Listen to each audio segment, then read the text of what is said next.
Manusia tidak seharusnya terbang, tetapi Daedalus tidak punya pilihan selain harus menantang langit. Dengan lilin dan bulu burung, ia menciptakan teknologi pertama yang berani melawan batas para dewa. Daedalus adalah pengrajin terampil sekaligus penemu jenius dari Athena. Kejeniusan Daedalus mengingatkan kita pada kejeniusan Leonardo da Vinci yang serba bisa itu. Daedalus adalah putra bangsawan dan secara simbolik dianggap sebagai putra Dewi Athena. Kecerdasannya yang luar biasa dan keterampilannya dianggap sebagai anugerah langsung dari sang dewi. Athena adalah dewi kecerdasan, seni, teknik, dan kerajinan tangan. Di tangan Daedalus, kayu dan perunggu berubah menjadi patung-patung yang tampak seperti hidup. Selain itu juga, dari tangannya lahir alat-alat yang belum pernah terlihat sebelumnya, seperti bor, kapak, pahat, roda penggiling, pintu otomatis, bangunan bertingkat dan berliku dengan tangga yang rumit. Rancangan-rancangannya selalu membuat orang tercengang dan kagum. Di Athena, Daedalus memberi pelatihan pertukangan dan memiliki banyak murid.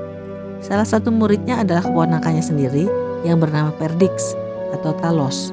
Daedalus sangat membanggakan ciptaannya dan tidak suka disaingi. Ketika Perdix, keponakan yang juga muridnya itu, tumbuh menjadi penemu yang tidak kalah hebat dengan Daedalus, timbullah rasa iri di hatinya. Daedalus juga merasa terancam oleh bakat Perdix yang kala itu menciptakan gergaji dan kompas. Daedalus mencoba membunuh Perdix dengan mendorongnya dari tempat tinggi. Namun Dewi Athena melihat dan mengubah Perdix menjadi seekor unggas sebelum ia jatuh ke tanah. Unggas itu sekarang dinamai ayam Perdix atau burung Perdix. Unggas itu selamanya takut ketinggian dan tidak bisa terbang tinggi. Walau Perdix selamat, tapi Daedalus tetap diadili dan dinyatakan bersalah. Sebagai hukuman, Daedalus diasingkan dari Athena dan melarikan diri ke Pulau Kreta. Ketika sampai di Pulau Kreta, Daedalus mendapat perlindungan dari Raja Minos. Kabar kehebatan Daedalus sudah didengar oleh Raja Minos, sehingga Raja Minos menerima kehadiran Daedalus yang ia anggap sebagai aset besar kerajaan. Minos memanfaatkan bakat Daedalus untuk kepentingan kerajaan. Kerajaan Kreta di bawah kepemimpinan Minos terkenal sebagai kerajaan yang maju. Daedalus berperan sebagai arsitek dan insinyur jenius yang dimiliki istana Knossos di Pulau Kreta. Suatu saat Raja Minos melakukan kesalahan yang membuat Dewa Poseidon marah. Minos mengingkari janjinya untuk memberi korban sembahan banteng yang berasal dari Poseidon. Poseidon yang marah menghukum Minos melalui Pasiphae istri Minos. Pasiphae dibuat jatuh cinta pada banteng yang dikirim Poseidon untuk mempermalukan keluarga Minos dan menghancurkan Minos. Kisah tentang Raja Minos ini sudah pernah saya tayangkan videonya. Linknya saya cantumkan di deskripsi ya. Pasiphae yang merupakan juga putri Helios, dewa matahari, memanggil Daedalus dan memerintahkan Daedalus secara rahasia untuk membuat suatu alat agar ia bisa bersama banteng itu. Daedalus terkejut, namun tak bisa menolak permintaan sang ratu. Daedalus merancang seekor sapi kayu berukuran nyata yang dilapisi kulit asli. Di dalamnya terdapat rongga sehingga Pasiphae bisa masuk ke dalamnya. Saat itu Daedalus tidak menyadari bahwa ia akan berperan menciptakan monster. Kemudian ternyata banteng Poseidon tertarik pada banteng palsu buatan Daedalus, di mana sang ratu terdapat di dalamnya.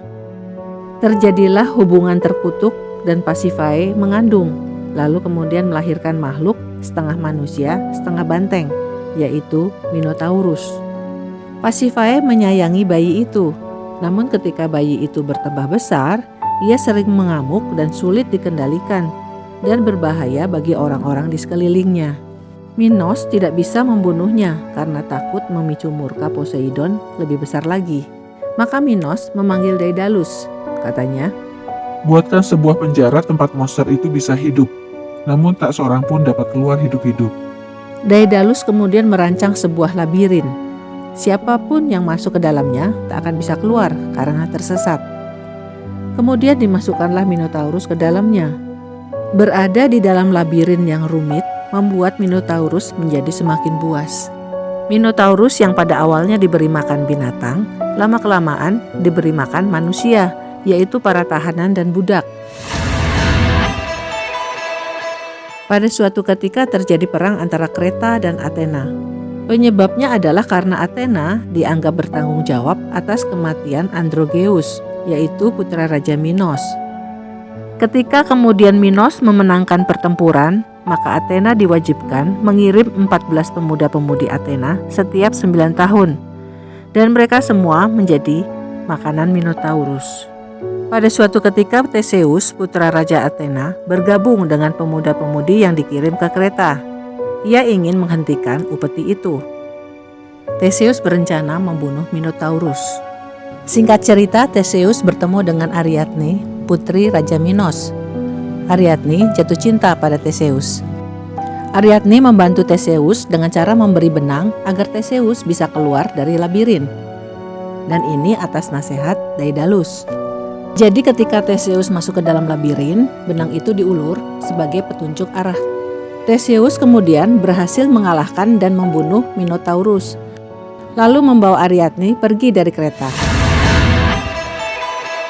Ketika Raja Minos mengetahui bahwa Minotaurus telah dibunuh oleh Theseus dan putrinya melarikan diri bersama Theseus, marahlah dia. Minos merasa dikhianati oleh Athena dan oleh darah dagingnya sendiri. Istana Knossos gempar dan ketakutan melihat raja mereka murka. Bagi Minos, kehilangan Minotaurus berarti hilangnya alat penakluk, simbol yang selama bertahun-tahun dipakai untuk menundukkan Athena. Minos curiga Daedaluslah yang berperan dalam peristiwa tersebut. Bagi Minos, hanya pembuat labirinlah yang mungkin memberi petunjuk pada Ariadne maupun Theseus. Maka Minos menghukum Daedalus dan anaknya Ikarus. Hal tersebut dilakukan karena Minos juga takut Daedalus membocorkan rahasia labirin. Minos tidak membunuh Daedalus karena Daedalus terlalu berharga untuk dibunuh. Maka Minos mengurung Daedalus dan Ikarus di dalam labirin. Kini Daedalus terpenjara oleh ciptaannya sendiri. Labirin dijaga ketat, tidak mungkin lagi kabur lewat daratan dan lautan. Namun walau Minos menguasai daratan dan lautan, Minos tidak menguasai udara. Belum ada angkatan udara ya waktu itu. Jadi satu-satunya jalan untuk melarikan diri adalah lewat udara. Mereka harus terbang dengan sayap. Sebuah gagasan yang mustahil ya. Daedalus mulai mengamati banyak burung yang berterbangan di atasnya. Lalu dengan sabar, ia mengumpulkan sedikit demi sedikit bulu-bulu burung yang berjatuhan. Daedalus juga mengumpulkan getah pinus dan lilin lebah untuk dijadikan perekat. Konon Pasiphae membantu Daedalus secara diam-diam. Ia memberi bahan-bahan yang ia butuhkan yang tidak mencurigakan. Waktu berlalu, bulu-bulu yang dibutuhkan untuk membuat sayap pun terkumpul. Daedalus dibantu Ikarus menyusun bulu-bulu burung yang mereka kumpulkan itu seperti sayap sungguhan. Perlahan, 2 pasang sayap mulai terbentuk. Tiba saatnya kedua pasang sayap itu dipasang pada punggung mereka masing-masing. Mereka bersiap melakukan pelarian. Daedalus mengingatkan Ikarus agar tidak terbang terlalu tinggi, karena panas matahari akan melelehkan perekat bulu-bulu itu. Namun tidak boleh juga terbang terlalu rendah, karena uap air laut akan membasahi sayap mereka. Daedalus mengingatkan Ikarus untuk terbang mengikutinya. Ikarus mengangguk dengan mata berbinar. Tampaknya terpesona pada keajaiban terbang dibanding memperhatikan bahaya yang mengintai. Dengan degup jantung yang cepat, Daedalus dan Ikarus terbang meninggalkan labirin. Dari bawah, para penjaga hanya bisa melihat dengan terheran-heran. Di tengah perjalanan, Ikarus merasakan sensasi kebebasan yang belum pernah ia alami. Ikarus terbang makin tinggi mendekati matahari. Daedalus yang cemas berteriak memanggil nama Ikarus. Tapi Ikarus tidak mendengar karena suara angin dan karena ia terlalu gembira bisa terbang. Lilin pada sayap Ikarus melunak. Bulu-bulunya mulai berjatuhan satu persatu. Ikarus baru sadar ketika keseimbangan hilang. Terlambat, Ikarus meluncur jatuh ke laut. Hancur hati Daedalus melihat anaknya jatuh ke laut. Laut yang kelak dinamai Laut Ikaria. Kali ini Daedalus mengutuk kecerdasannya sendiri. Karya terbesarnya telah menjadi tragedi terbesarnya. Di masa lalu Daedalus membuat Perdix, keponakannya itu, jatuh karena ambisinya. Kini ambisinya untuk terbang bebas membuat putranya jatuh. Dosa lamanya kembali bergema. Setelah Daedalus menguburkan Ikarus, Daedalus kemudian pergi ke Sisilia dan mendapat perlindungan dan tempat tinggal dari Raja Kokalos. Sementara itu Raja Minos melakukan pengejaran terhadap Daedalus. Karena Daedalus cerdik, Minos tidak bisa mengejarnya dengan cara biasa. Minos membawa teka-teki kepada setiap raja yang ia temui. Minos meyakini bahwa orang yang bisa memecahkan teka-tekinya hanyalah Daedalus. Minos meminta setiap raja yang ia temui untuk menantang rakyatnya memasukkan benang melalui lorong berkelok dalam kerang yang ia bawa. Ketika akhirnya Minos tiba di Sisilia, teka-teki keong itu ia serahkan pada Raja Kokalos, yang kemudian menyerahkannya kepada pelayan. Diam-diam keong itu dibawa pada Daedalus. Daedalus mengikat benang itu pada semut, dan semut yang memasukkan benang itu ke dalam keong. Ketika keong itu kembali pada raja, terbongkarlah rahasia bahwa Daedalus ada di tempat itu. Minos langsung meminta Raja Kokalos untuk menyerahkan Daedalus.